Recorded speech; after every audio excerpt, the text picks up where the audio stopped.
niachie mimi. Mtoto anukia marashi ya Zanzibar. Mimi sitaki uguswe hata na nzi. Ndio nakupa jeuri, si ndio? Safari, sitaki maneno. Yangu mimi na kila mtu. Po vitu kidogo ndio vitakufanya wewe utumie 100,000. Kuna vitu vingine sijaandika hapo dad. Nikusaidieje? Msaada kutoka kwako? Hapana. Wachana na matatizo wewe. Sawa? Na sipomwacha matatizo, utanifanya nini?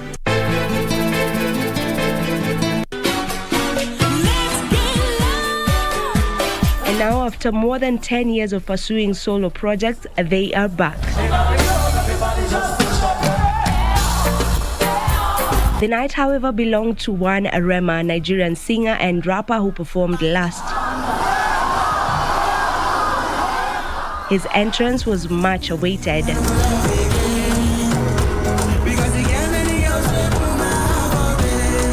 You promoters who have been fighting me and trying to kill my career. You all think that only Sauti Sol and Nyashinsky can fill up stadiums and like kill shows.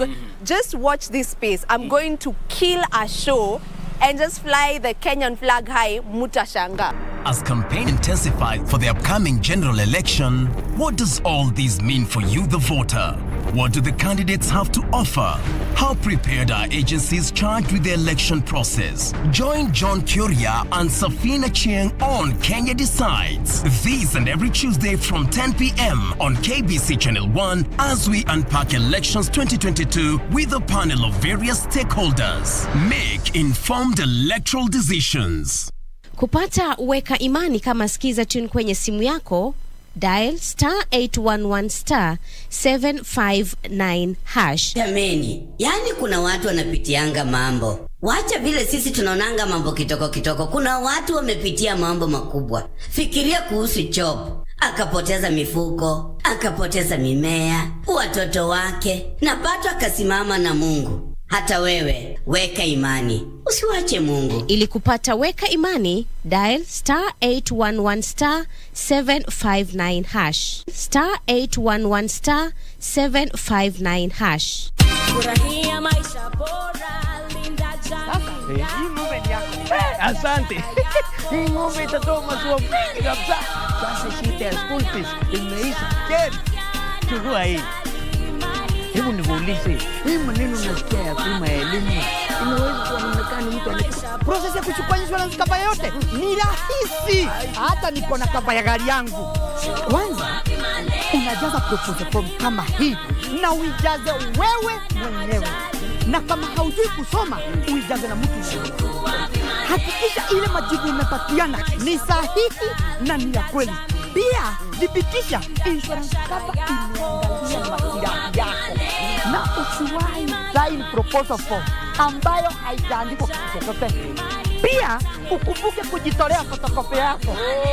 Sasa wacha nianze hiyo process. By the way, ukisubmit hiyo proposal form, uhakikishe umepatiwa policy document.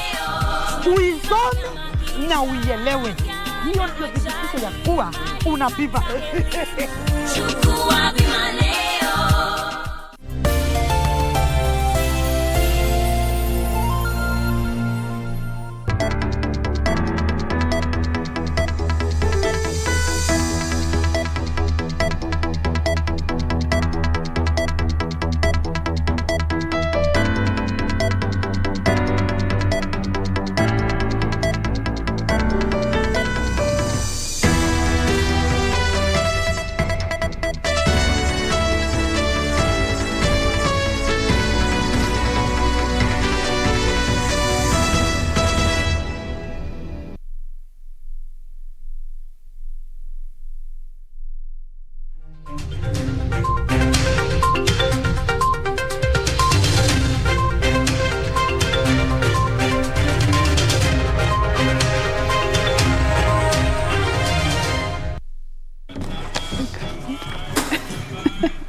Very well, it's Monday, the 9th of May 2022. Defections, interviews, plus a 360 look at the day's top stories. Coming to you live from the broadcasting house right here in Nairobi, Kenya. Good evening, my name is Mboya. And I'm Purity Museo. Top in this live broadcast.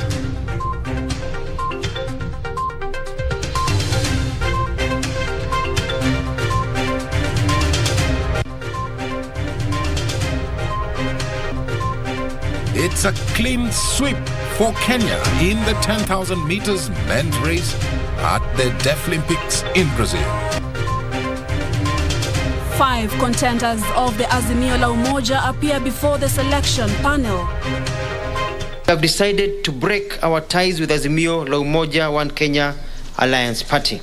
We are convinced, and I am convinced, that the best team to transform Kenya is Kenya Kwanza. Dr. Alfred Mutua defects from Azimio to Kenya Kwanza.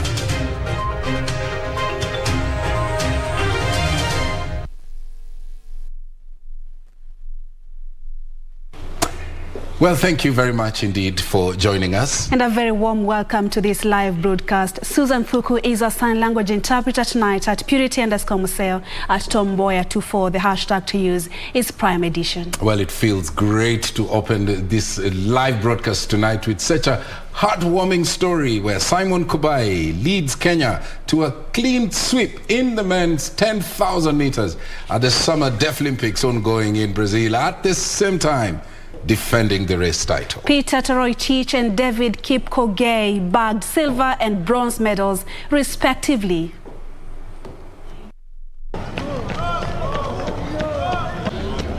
Record holder Simon Cherono Kibai successfully defended his men's 10,000-meter title at the ongoing 24th Summer Deaflympics Games in Caxias do Sol, Brazil on Monday. Kibai led compatriots Peter Toroitich and David Kipkogei to a podium finish in that order. I wish to do 10,000, 5,000, then I can move to marathon, 42 kilometers. I feel motivated to do marathon.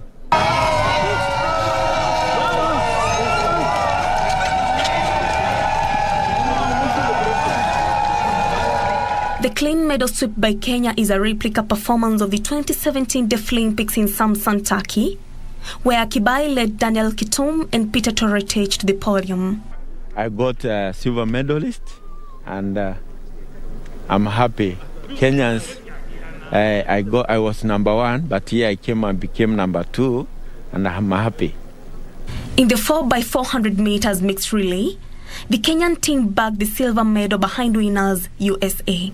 Kelvin Kipkogei threw 51.30 meters to win bronze in the men's javelin behind gold medalist Matteo Gonzalez of Italy, who threw 60.59 meters, and silver medalist Tomasz Rozumczyk of Poland, who had a throw of 57.74 meters.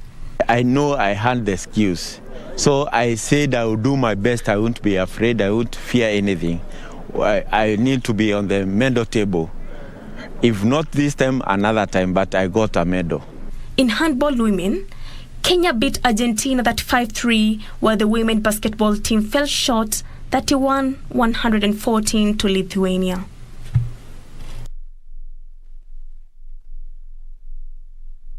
Great moment for the nation there.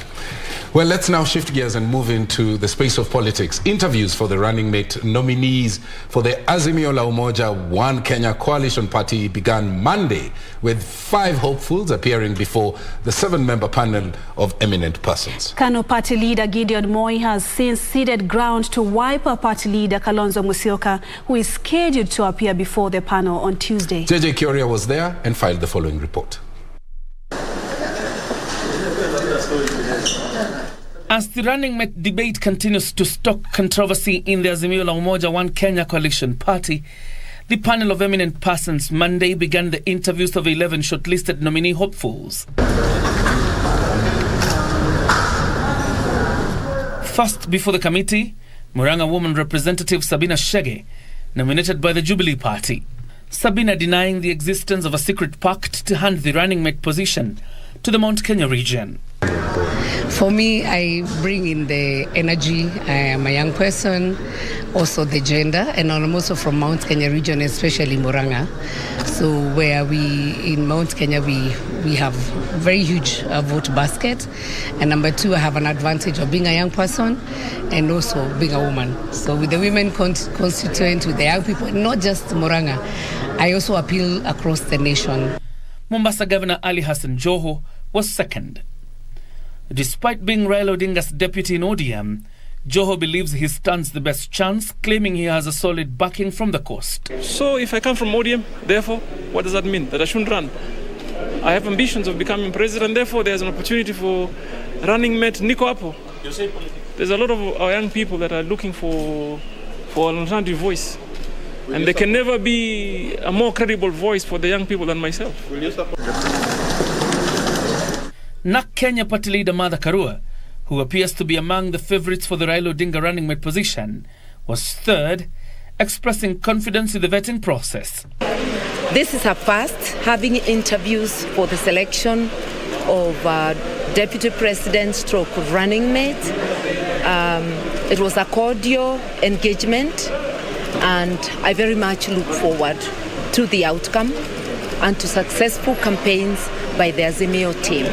Then it was Raila's second deputy under ODM, Kakamega Governor Wycliffe Oparanya, and finally Nakuru Governor Lee Kinyanjui. I will bring in our whole community to the table. And you know, I come from a very big community.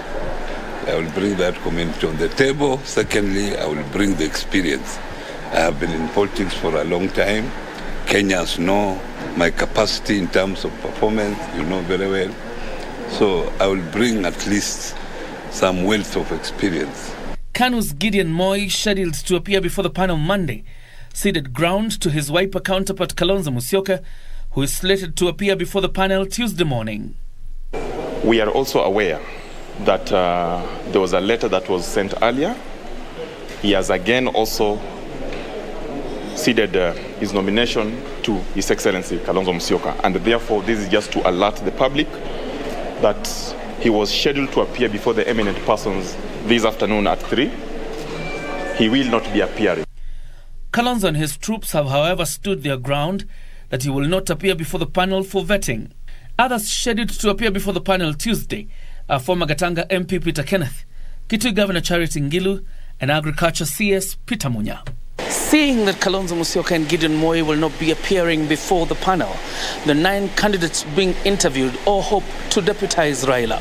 But the big question is, will that decision be made here or elsewhere? John Jacob Curia, Prime Edition. Question is, will he appear or not? So wait and see. Very well, Azimio Kenya, One Kenya Alliance Party, they're moving to cure the number 2 factor headache, and we'll wait and see. Flag bearer for Azimio Kenya One Alliance Party, Raila Odinga, has assured residents of Kajiado County and its environs of sustainable development projects if he's elected president in the August 9th poll. Speaking in Kajiado County, Odinga singled out establishing a robust primary health care system, livestock insurance, and social protection programs, among others. Here's that report. On Monday, the Azimio Brigade, led by flag bearer Raila Odinga, toured Kajiado County.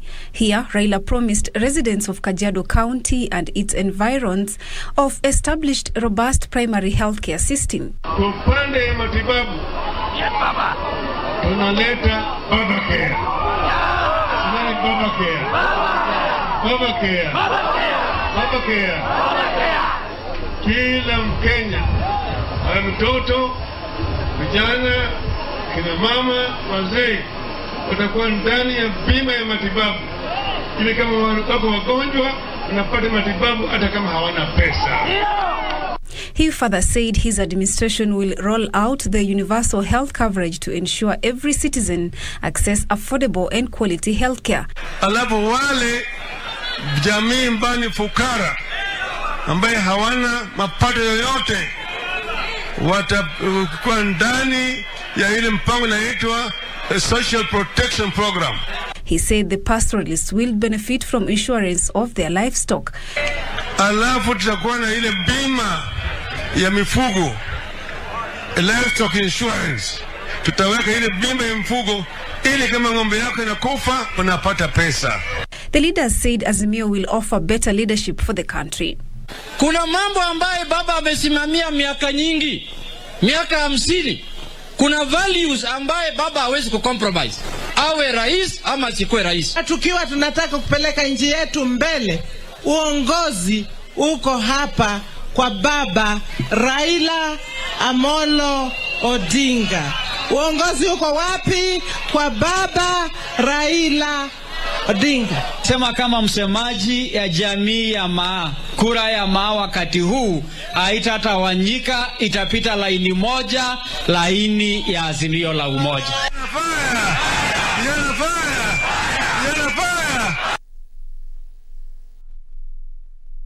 Well, on to a story that we headlined for you. Maendeleo Chap party leader Dr. Alfred Mutua has now joined Kenya Kwanza coalition after announcing his exit from Azimio la Umoja One Kenya coalition party. Dr. Mutua alleged mistrust in Azimio and affirmed that all Maendeleo Chap aspirants will be on the ballot under the new outfit. Here's that report.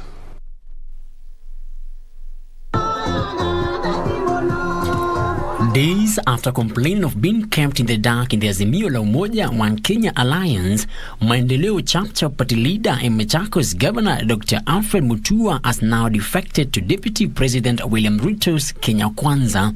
We as a party feel that the survival of the party and especially the ability of all Maendeleo Chap aspirants to exercise their democratic right to vote is paramount. To this end, we have decided to break our ties with Azimio la Umoja One Kenya Alliance Party. Dr. Mutua, while addressing the media in Nairobi, alleged mistrust in Azimio coalition. Azimio have violated the letter and spirit of the agreement we went into. Amehama kutoka chama cha Azimio, ameingia Huda. Nataka kusema kwamba hiyo ni signal ya kwamba ni lazima sisi kama Wakamba tuheshimiwe kabisa. Azimio, however, ruled dishonestly on the part of parties quitting the coalition. Should carry you to the next level is the goodwill, is the vision, is certain sets of principles of what you think you should do. But if somebody wants to tell me that they want to leave the marriage because of the marriage certificate, they're lying to all of us. Elsewhere, Kenya African National Union KANU party has issued nomination certificates to aspirants vying for various positions in the August 9th elections. KANU first Vice Chairman Tom Ojanga called on all aspirants across the country to embrace peaceful campaigns. As KANU Nyanza, we want to support the endorsement of His Excellency Kalonzo Musyoka as the Deputy Presidential Candidate for Azimio and the Right Honorable Raila Odinga, the 5th President.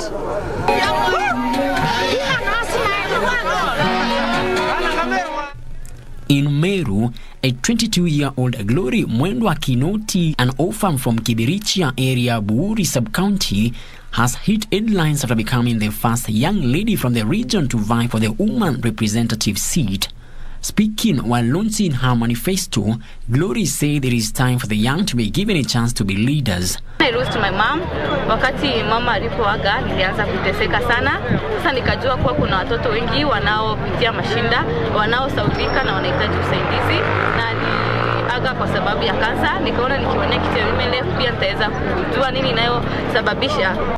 In Laikipia, Governor Ndiritu Mureithi has called for tolerance and peaceful political campaigns ahead of the forthcoming general elections.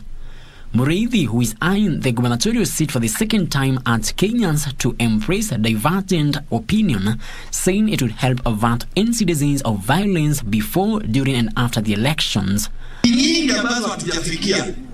Lakini wewe mwenyewe ukiangalia utaona kwamba tunaendelea na kazi. Tunachapa kazi hatuchapi. Tunachapa kazi hatuchapi. In Nakuru, leaders have called on the National Cohesion and Integration Commission (NCIC) and the judiciary to take firm action against politicians engaged in hate speech.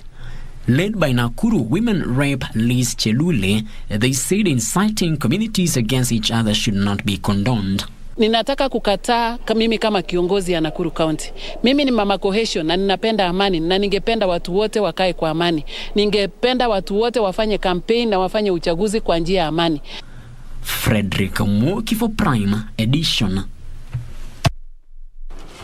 Well, from that report on cohesion, let's move on. Deputy President, who is also the Kenya Kwanza presidential hopeful, Dr. William Ruto, has urged Kenyans to vote for leaders who have a visible work track record. Defending his track record for the 9 years he has served the country as the Deputy President, Ruto promised to use his experience and bottom-up policy to change the fortunes of Kenyans economically. That's right. Zainab Said reports. Deputy President William Ruto took his campaign caravan to Wamba, Samburu East constituency in Samburu County. Here, Ruto asked Kenyans to scrutinize track records of all those seeking top positions before making a decision in the August polls. Si hapa kwenu hamukukuwa hata na college moja ya teknolojia. Saa hii tuko na college Wamba, tuko na college Maralal, tuko na college kule Baragoi. Ni kweli ama si kweli? Si muko na college 3 sasa? Hapa kwenu hamukukuwa na ICU kwa hospitali yenu ya Maralal. Mlikuwa mnaenda Nairobi na Nanyuki. Sasa hii iko vifaa kwa hospitali yenu hapo.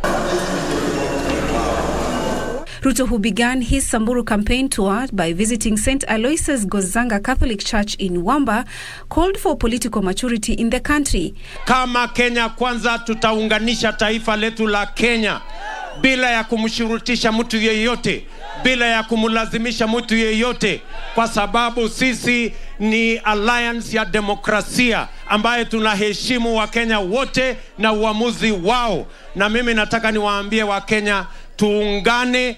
Amani National Congress Party leader Musalia Mudavadi fought Kenya's Moses Wetangula while asking the residents to vote in the alliance, promised to form an all-inclusive government while ensuring price stability for essential commodities.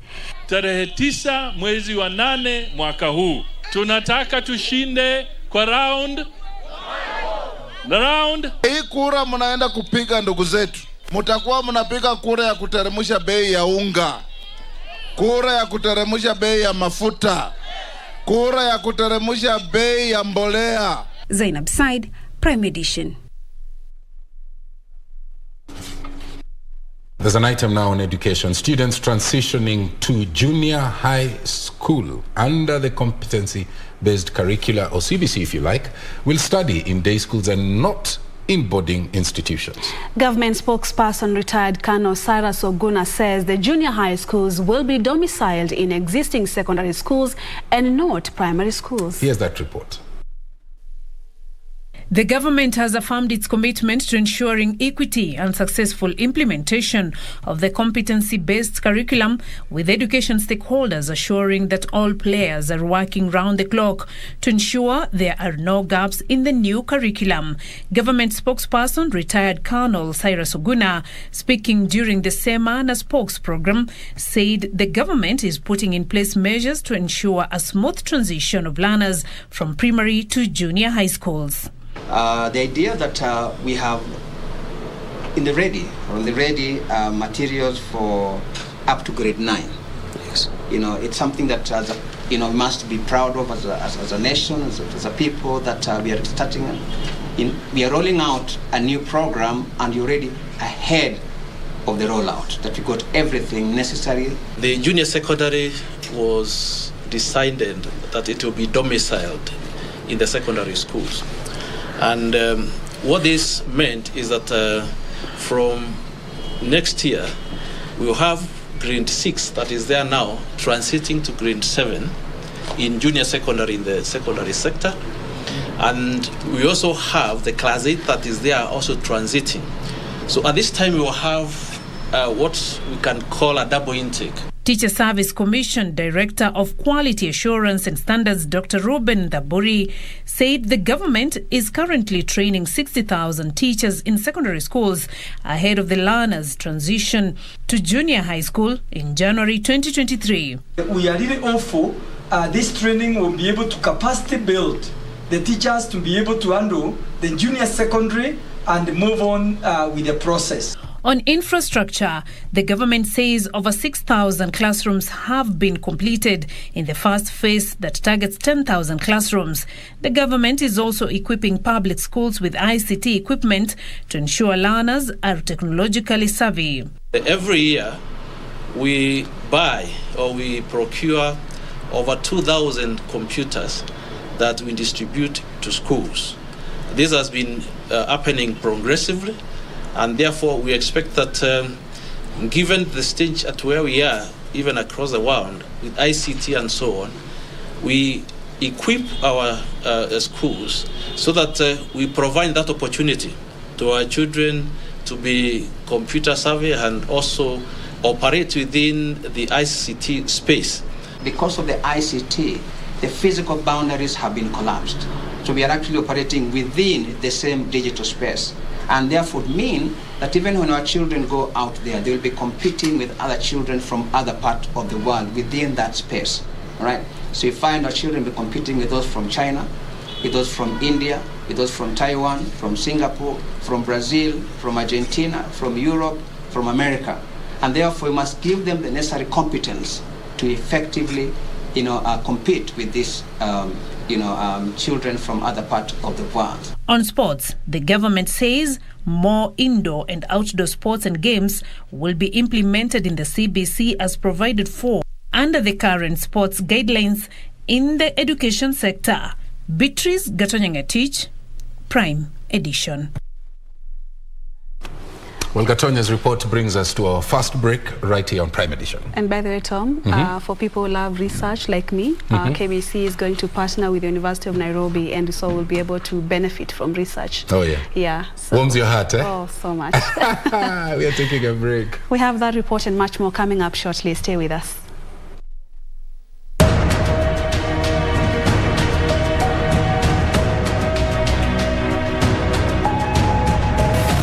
In our meeting, I explained to the President Reagan that Kenya has invested in its future in freedom. We cherish democracy and the rule of law as enshrined in our Constitution. Our discussions with President Reagan today covered many subjects, including the economic and political situation in Eastern and Southern Africa. We welcome the major initiative which you, Mr. President, has taken on the economic problems facing the continent of Africa. The world community in general, and Africa in particular, look upon the United States for a deeper commitment to this cause. Thank you.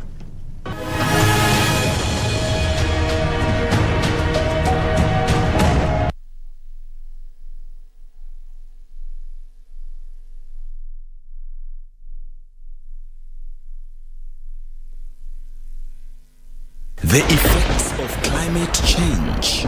Sasa wakati ya kiangazi huwa sisi ni watu zaidi maskini watu wetu. But what options are there to address this global challenge? Join Ruth Mboya as she focuses on community-based options to mitigate the effects of climate change. Nipping the Bud, a 3-part feature series starting this Wednesday. As campaign intensifies for the upcoming general election, what does all this mean for you, the voter? What do the candidates have to offer? How prepared are agencies charged with the election process? Join John Kuria and Safina Chieng on Kenya Decides. This and every Tuesday from 10 p.m. on KBC Channel 1 as we unpack elections 2022 with a panel of various stakeholders. Make informed electoral decisions. He served in the Kenyan military for close to half a century. Gentlemen, I see you have very good AK-47s. These weapons are no longer to be shot to kill another Liberian. Leading some of the most volatile peacekeeping operations in Africa. I still do a little bit of sharing my experiences on peacekeeping. Lieutenant General Retired Daniel Opande on the Military Tales. This Tuesday with Nisi Imano.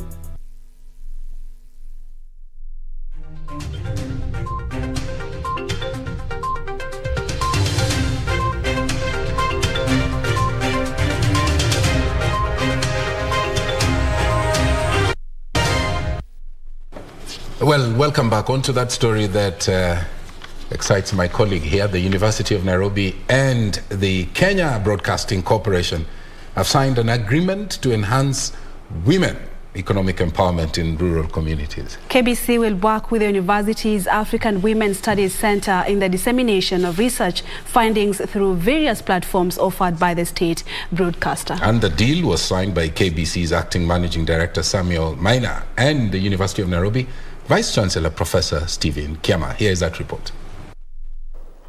The Vice Chancellor Professor Stephen Kiama welcomed the collaboration, saying it will enable University of Nairobi disseminate vital information to the masses. It was quite strategic for the for Women Empowerment Hub to have selected KBC as a collaborator.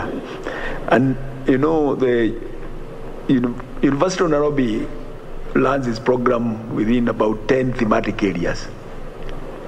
And in each of these areas, there are issues of empowerment that need to be addressed. KBC will disseminate the research findings to help build the capacity of women in both rural and urban areas in 15 different languages. But when you design for women, that you design for everyone as well.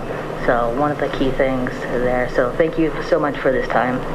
And looking forward to the relationship and partnership with KBC. KBC Acting Managing Director Samuel Maina said the partnership was timely as the country strives to achieve the 2/3 gender role. Professor and the university has a lot of data, but that data can only be data if it is kept in the stores. But when you release it, it helps the society. For a long time, we have left the biggest part of our population behind. When you speak to people in their mother tongue, I'll call it mother tongue or vernacular, you speak to their mind, you speak to their soul, you speak to their heart. Through the KBC channels and programs, the hub shall draw the attention of the government and its stakeholders to the research findings and conclusions. Ruth Wamboi for Prime Edition. And KBC will help provide that a platform for people to hear the message in their own language. Their own mother tongue. Because we have vernacular that's true. radio stations right here. And the level of comprehension, by the way, is a lot higher when you learn science in your own mother tongue. So good one. Okay. Let's now move into the corridors of justice. The Political Parties Dispute Tribunal has issued an order stopping the implementation of a Gazette notice. You remember enlisting Pamoja African Alliance Party, PAA, as a member of the Azimio la Umoja One Kenya Coalition Party. In an application filed by one of the members, Josephine Wairimu Kenyanjoi, they argued that the gazettement was unprocedural and illegal. Here's that report. With the 9th of May 2022 deadline for political parties to deposit coalition agreements with the Registrar of Political Parties having clocked, the Pamoja African Alliance Party, PAA, has been granted orders stopping the Registrar of Political Parties from implementing a Gazette notice that shows they are part of the Azimio la Umoja One Kenya Coalition Party. According to the application by one of the PAR members, Josephine Wevrimu Kinyanjui, the party's aim was to join a coalition of parties and not a coalition party. The signature of PAR signatories were obtained by fraud, and the Azimio la Umoja One Kenya coalition party refused to give them the coalition agreement. Hearing of the matter is set for the 12th of May virtually.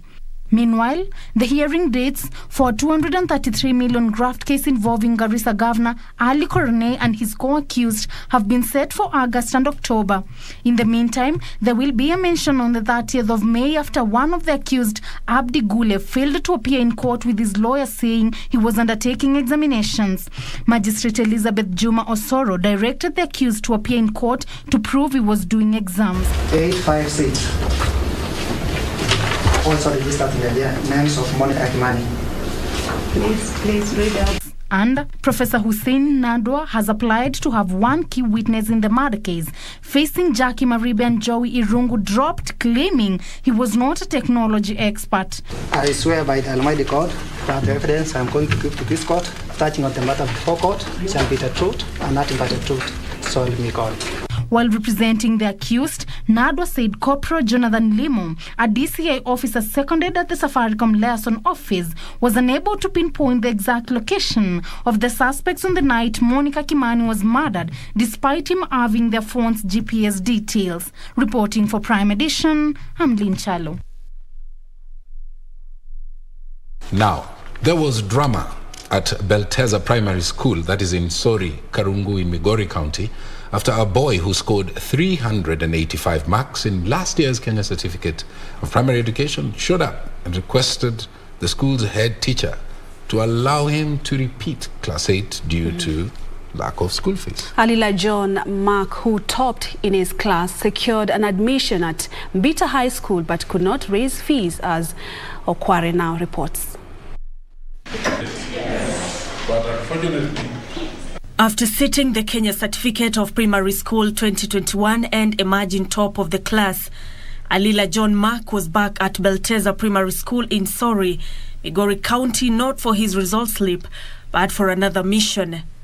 The 14-year-old who scored 385 marks requesting the school to allow him repeat Class 8 as he was unable to raise the amount required to join Mbita High School. I had to repeat because I think when I repeat I'll get more marks. That's 400 and above. To go to the next school with a sponsor because I've not found a sponsor by now. His family saying that efforts to secure a scholarship for him proved futile. The roadside, when I see them going to school with their boxes, it's very sad because I'm just going to repeat here and then everybody's gone. I'm going to meet with the different people who are behind me. But when they see their fellow, their best candidate last year in class coming to repeat, they feel discouraged. And that one can even interfere with their academic performance. But as Alila's dream continued to become pale, Amos Onyango's was slowly becoming a reality, though at pains. Onyango trekked for 2 days from Busia to Kakamega High School, where he was finally received at the institution. Tasema ni asante kuniruhusu niingie hapa kusoma. Nimaliza masomo yangu, ningependa kuwa engineer. Another student, Bivon Ombiro, has been forced to help his mother in hawking at the local market to raise his school fees. Mtihani wa kitaifa nilipata 355 and 375. Nimeitwa St. Luke Kimilili High School. Natamani nikipata hiyo nafasi ya kusoma nitafanya bidii ambayo hakuna ambaye ataamini. Shopping ya shule ni peke yake ni 13,500, ya nyumbani ni 14. Na school fees kama saizi wanataka 25,900 ndio mtoto wangu aingie. A few meters from this market, we meet Melan Iminza, who secured a place at Kaveye Secondary School. She has been forced to help her mother in food vending to raise school fees as well. Saidianga mama kunisaidia kulipa madeni za shule hata kuanzia primary. Wanapata shilingi 100 kwa siku ndo nilipe deni zenye wanataka shule. Kwa serikali, kwa msanii yoyote, mtu yoyote yule mwenye ako na uwezo amba anaweza kumsaidia akaenda shuleni. Kwa sababu nikimwachilia step huko nje, mnaelewa hali jinsi vile ilivyo, hawezi kuwa kwa mikono sawa. The 4 cases representing a cross-section of students eager to learn but lacking the necessary means, the finances. Musyoka, Prime Edition.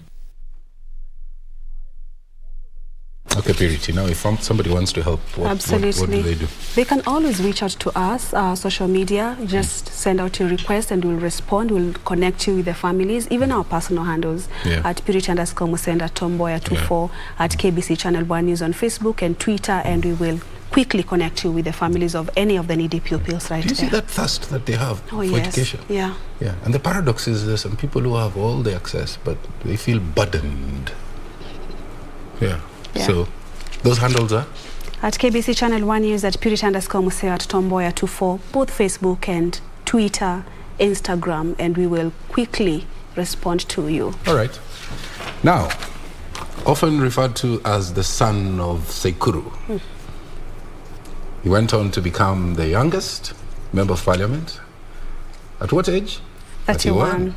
He would, with time, establish himself as a distinguished diplomat when he served as cabinet minister during the tenure of President Daniel Arap Moi. In tonight's edition of the cabinets, we feature Stephen Kalonzo Musyoka, Kenya's 10th Vice President. Initiating several development programs in his constituency, Kalonzo Musyoka was once again elected into parliament, this time around as a representative of Mwingi North constituency, after Kitui North was split into 2 constituencies.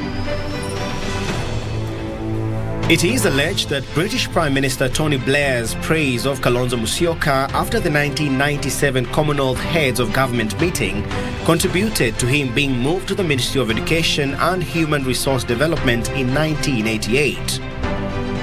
In 2001, he would again be transferred, this time to the Ministry of Tourism and Information, where he served up until before the 2002 general election. Gutted for not being endorsed for the presidency by President Daniel Arap Moi in 2002, Kalonzo decamped to little-known Liberal Democratic Party (LDP), which was among the parties that formed the National Rainbow Coalition (NARC). After the elections, in which the late Mwai Kibaki was elected president on a NARC ticket, Kalonzo was reappointed Minister for Foreign Affairs, having retained the Mwingi North parliamentary seat. A renowned diplomat, Kalonzo excelled most prominently when, as the president's envoy, he mediated the Sudan peace process. However, in a cabinet reshuffle 2 years later, he was demoted to the Ministry of Environment and Natural Resources. In 2007, he would vie for the presidency, losing to Raila Odinga and eventual winner Mwai Kibaki. Kibaki appointed Kalonzo Kenya's vice president and Minister for Home Affairs. He would also retain his Mwingi North parliamentary seat. In the 2013 general election, Kalonzo Musyoka teamed up with Raila Odinga in the Coalition for Reforms and Democracy CORD ticket, but they eventually lost to their main opponent Uhuru Kenyatta, who was named Kenya's 4th president, deputized by William Samoei Ruto. The duo lost again to President Uhuru Kenyatta and Ruto in 2017, that time running on a NASA National Super Alliance ticket. Currently, Kalonzo Musyoka, with his Wiper party, are signatories to the Azimio coalition that he is led by Raila Odinga ahead of the 2022.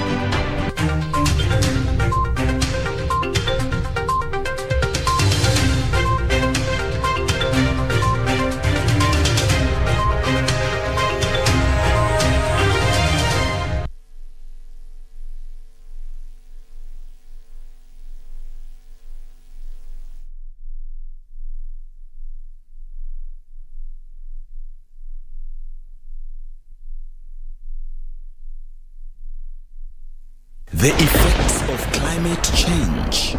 Sasa wakati ya kiangazi huwa sisi ni watu zaidi maskini watu wetu. But what options are there to address this global challenge? Join Ruth Wamboi as she focuses on community-based options to mitigate the effects of climate change. Nipping the Bud, a 3-part feature series starting this Wednesday.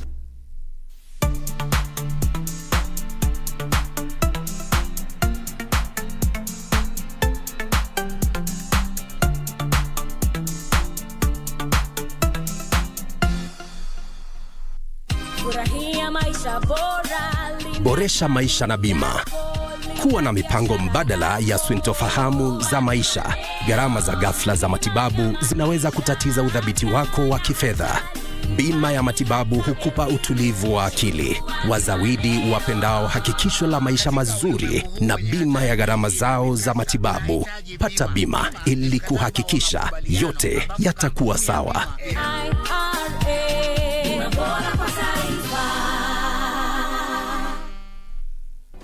Do you have a news story to share with KBC? Get in touch swiftly on email news@kbc.co.ke or call 0723-892-654 or 0734-780-124.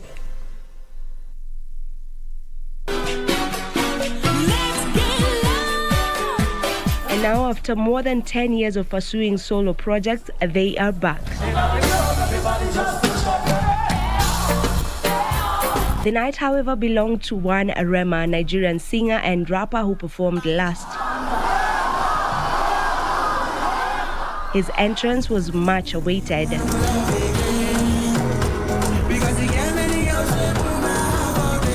All of you promoters who have been fighting me and trying to kill my career, you all think that only Sauti Sol and Nyashinsky can fill up stadiums and, kill shows.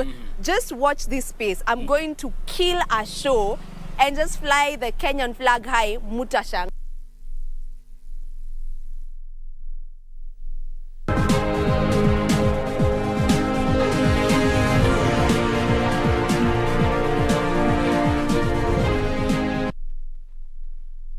Welcome back, and this is the business segment. A proposal to increase tax on motorcycles is likely to take center stage as members of parliament debate the Finance Bill 2022. National Treasury Cabinet Secretary Ukuri Yatani proposed to increase excise duty charge on by 10% border borders to 13,403 shillings per unit and insurance cover. The Finance Bill 2022 has attracted mixed reactions from the Law Society of Kenya and small business, as our reporter, Carol Njenga, whom I am sitting in for, narrates. A proposal to increase a tax on motorcycles is likely to steal the spotlight as the Finance Bill 2022 is discussed. The National Treasury wants the excise duty charged on motorcycles increased to 13,403 shillings per unit, up from 12,185 shillings, a 10% increase that is likely to affect the price of the two-wheeler. Over 1.2 border operators are also required to take insurance covers for pillions in the face of a rising number of motorbike accidents. Other popular products that have been slapped with higher taxes include cosmetic and beauty products, bottled water, chocolate and wines and spirit, with some businesses noting that this is not the time to increase taxes as they are still reeling from the impact of the COVID-19 pandemic. When the industry is going down, the government thinks of taxing without ever even calling bar owners to a certain meeting and know their problems. The proposed increases in taxes in the Finance Bill seeks to raise an additional 50.4 billion shillings. The Finance and Planning Committee of the National Assembly, chaired by Gladys Wanga, has invited the public and tax experts to present their views during a 3-day sitting starting today.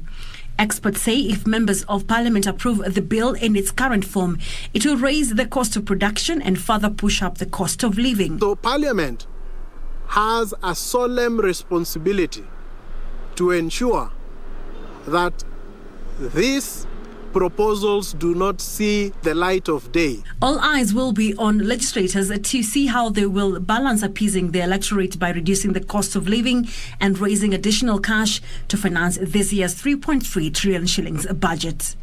Caroline Njenga for Prime Edition. Manufacturing, agriculture, forestry and fishing, as well as wholesale and retail trade industries were the top 3 employers in 2021. The 3 sectors accounted for 16%, 15% and 13% of the total private sector employment respectively. The latest economic survey by the Kenya Bureau of Statistics further states that private sector jobs grew by 6% to settle at 2.9 million in 2021. The informal sector created 754,000 jobs, accounting for 81.4% of the total jobs created outside of small-scale agriculture and pastoral activities. Regina Imanyara reports. The rate of unemployment more than halved between 2006 and 2016 to a near 3%, but began to gradually rise, having exceeded 5% in 2019. However, according to data from the Kenya National Bureau of Statistics, unemployment rate in Kenya shot to 10.4% in 2020 amid the COVID-19 pandemic, where 1.7 million Kenyans lost their jobs. 1 year later, prospects of securing a job are looking up if the latest economic survey is to go by. Now, the wage employment in the modern sector recorded a growth of 6.9%, and the informal sector is accounting for 81.4% of employment. The report denotes general ease in unemployment rates, with manufacturing, agriculture, forestry and fishing, as well as wholesale and retail trade industries leading the pack, accounting for 15.8%, 14.9% and 12.9% of the total private sector employment. The easing of the pandemic restrictions impacted positively on employment in accommodation and food activities industry, recording a significant growth of 23.9% compared to a decline of 38.7% registered in 2020. This was followed by administrative and support service activities, education, arts and entertainment at 20.8%, 16.3% and 15.9% respectively. However, it is still seemingly easier for men to secure jobs in the private sector, with male employees in the modern sector wage employment accounting for 60.7% of the total wage employment in 2021.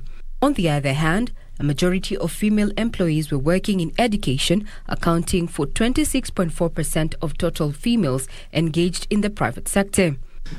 We had a general decline in unemployment and in activity levels. That means more people got employed, and the inactive population also reduced. Regina Manyara reporting for Prime Edition.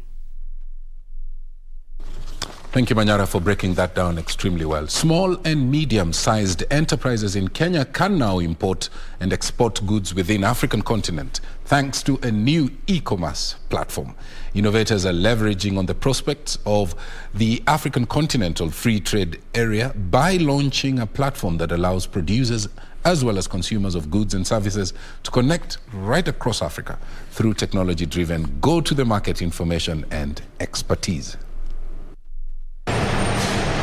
The African Continental Free Trade Area, that covers a market of 1.2 billion people with a gross domestic product of $2.5 trillion, is said to be a low-hanging fruit for Kenyan SMEs. However, the biggest challenge for SMEs include difficulty in exporting goods within the continent, despite being able to easily export and import goods from other continents. The whole idea is efficiency and making sure that our presence is felt around the regions, both east and west, and that while we're doing this, the quality of our services does not suffer. Technology has been identified as a viable solution. Ancestral House Eastern Africa is one such player entering the competitive and crowded African online trading space and is looking to connect East and West Africa traders at a go. Ancestral is a go-to-market service and distribution company operating primarily along the East-West African Economic Corridor. What that means is that we are proffering solutions that allow buyers to connect with sellers on an ongoing basis. How do we connect buyers to sellers? Because after all, if we can do that successfully, then we're doing a good job. The economy becomes more vibrant. The platform will offer services such as business matchmaking, market research, logistic, consumer trends and behaviors. Part of the targeted entrepreneurs include the continent's large and fast-growing youth population. Okay. Tea processors are encouraging farmers to embrace growing of herbs used in tea value addition. Kenya Tea Packers Limited says that it has been forced to import herbs from the Comesa region and Nigeria to meet the demand for their fortified teas. Herbs are key ingredient in production of specialty tea. However, local production is said to be too low to meet demand. This has seen tea processors relying on imports from Comesa region as well as Nigeria. In addition, locally grown herbs are said to be of poor quality that ultimately affect the final product. We have noted that in our blending that there are ecological zones which are available in Africa that are able to give you certain qualities of herbs that will resonate very well with the beverage considerations that are in the market today. Farmers have been encouraged to consider procuring quality herbs and spices seeds that meet the required standards, as well as practice good crop husbandry to mitigate the ecological disadvantage that has contributed to the low-quality herbs produced. The raw material that you use has a big bearing on the final strength of the cup. So it's very important that farmers are able to understand the different strengths of the herbs that they produce, and therefore be able to match with the best in the market today. Opportunity for the local tea farmers to be encouraged to produce the herbs that are used in value addition of teas. The Kenya Tea Packers Limited, KTEPA, says it is closing in on a deal with an American-based retail franchise that has 11,000 stores in the US and Saudi Arabia that will lift its export volumes.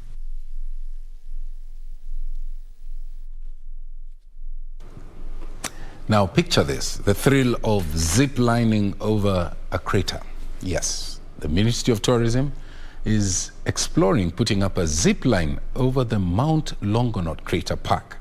This, according to Tourism Cabinet Secretary Najib Balala, would help Kenya diversify from the traditional safari and beach tourism products and even attract more international as well as domestic tourists. Climbing involves a thrill ride above an expansive forest or a river. It is a tourist attraction for Kenyans seeking exhilarating adventure. Instead of just zooming over trees or a river, the Ministry of Tourism could make it possible for you to ride over a crater. Tourism Cabinet Secretary Najib Balala believes zip-lining across the Mount Longonot Crater Park will be a major tourist attraction site in the world and help Kenya net so many tourists. So we need to create more products, more experiences. If we just maintain ourselves just to safari and just taking pictures, that is not going to increase the numbers of tourists that we want. And not about just tourists, but even our Kenyan domestic tourists. Balala believes a zipline over the Mount Longonot crater could give Kenya an upper hand in attracting tourists and increase tourism earnings. Why can't we have a zipline from one side of the crater to the other side? It's a world-class experience, and it will put Kenya in the global map. Questions over safety of those ziplining are on top of policymakers. It really is a good thing to see that the Kenyans are exploiting this opportunity. And of course, we also saw some foreign visitors. And we encourage you to come here and zuru Mount Longonot. Come and see this place. Come and experience it for yourself, so that then you can be able to see exactly what we're talking about. Similar plans for construction of a zipline in the area in the past ran into headlines after conservationists raised concerns that the project would adversely affect the environment. Get that opportunity, but do them right. Do them right. And make sure that the ecosystem is conserved and preserved so that we don't destroy this asset that God has given us. Balala made the remarks after leading a team of visitors to hike Mount Longonot, which attracts over 60,000 visitors every year. Ndusamo Kami for Prime Edition.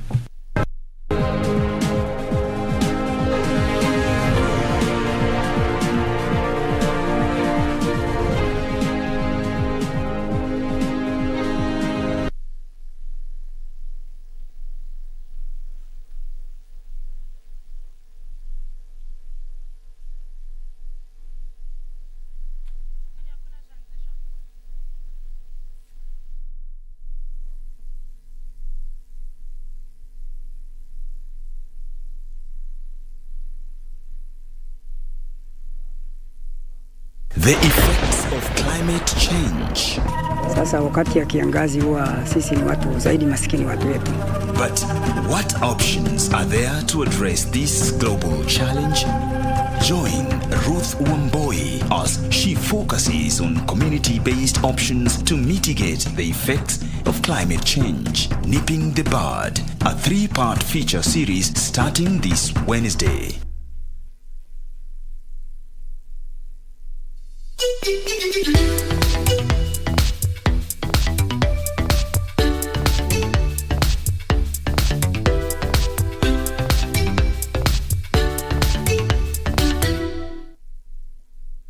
As campaign intensified for the upcoming general election, what does all this mean for you, the voter?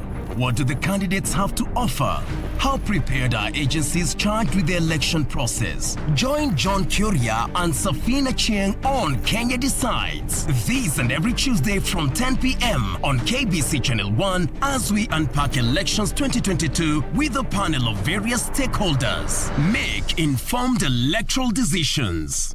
He served in the Kenyan military for close to half a century. Gentlemen, I see you have very good AK-47s. These weapons are no longer to be shot to kill another Liberian. Leading some of the most volatile peacekeeping operations in Africa. I still do a little bit of sharing my experiences on peacekeeping. Lieutenant General retired Daniel Opande on the Military Tales. This Tuesday with Nisi Imano.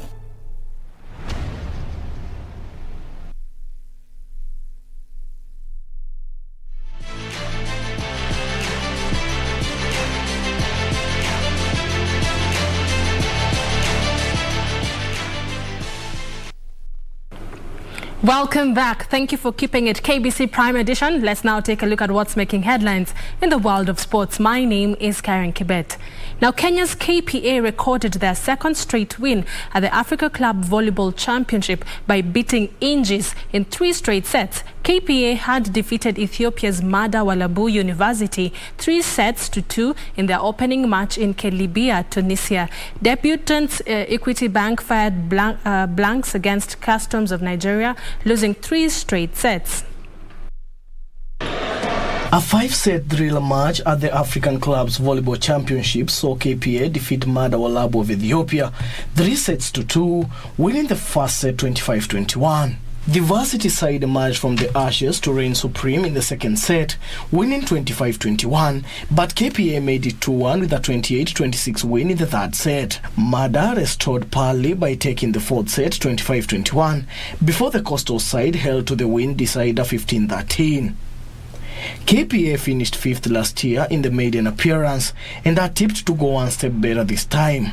Meanwhile, debutants Equity Bank fired blanks against Customs of Nigeria.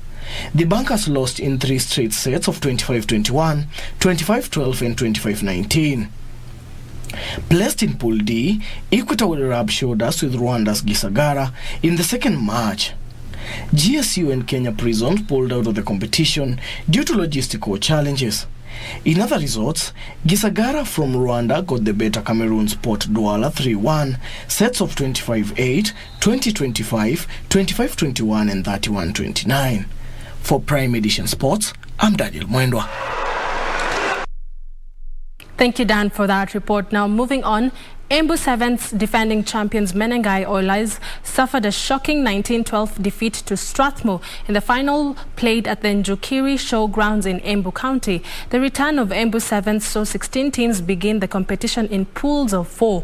Menengai Oilers, Top Fry, Masinde Muliro, Strathmore, Blood Batuk, Meru RFC and Meru University booked their places in the quarterfinals on day 1, with defending champions Menengai beating Batuk 42-0, while Strathmore beat Black Blood 19-0 in the semis. Masinde Muliro finished the tournament in 3rd position, while last edition's runners-up, Top Fry Nakuru, finished 4th.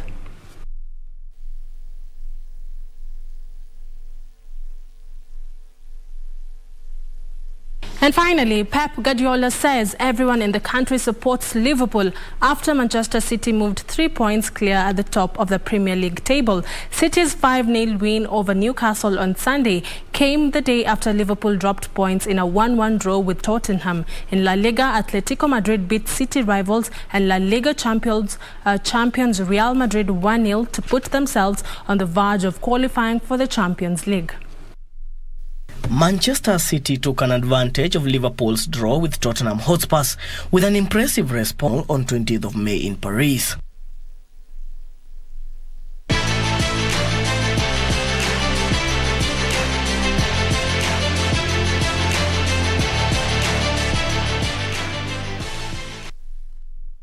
And that's all we had for you tonight. But don't also forget the story that Tom Mboya opened the bulletin with, where Simon Kibai led Kenya to a clean sweep in the men's 10,000 meters at the Summer Deaflympics ongoing in Brazil. And Peter Toroitich and David Kipkogei followed respectively number 2 and number 3. Congratulations. And we definitely wish the other athletes who are still on waiting for their races all the best. Now that's all from me. I'll see you tomorrow. Have yourself a peaceful night. But I hand you back to Tom Mboya and Purity Museo. Wow, that's a good note to wrap it up. Absolutely. Yeah. And like Karen is saying, we wish the other the best as they wait for their chances tomorrow and the days to come. That's how we also wrap it up right here on the Prime Edition desk. It's always a great pleasure having your company. I'm Purity Museo. Susan Thuku has been our sign language interpreter tonight. We'll see you again tomorrow, God willing. Good night. I'm Tom Mboya. Good night. Let's see you tomorrow. Bye-bye.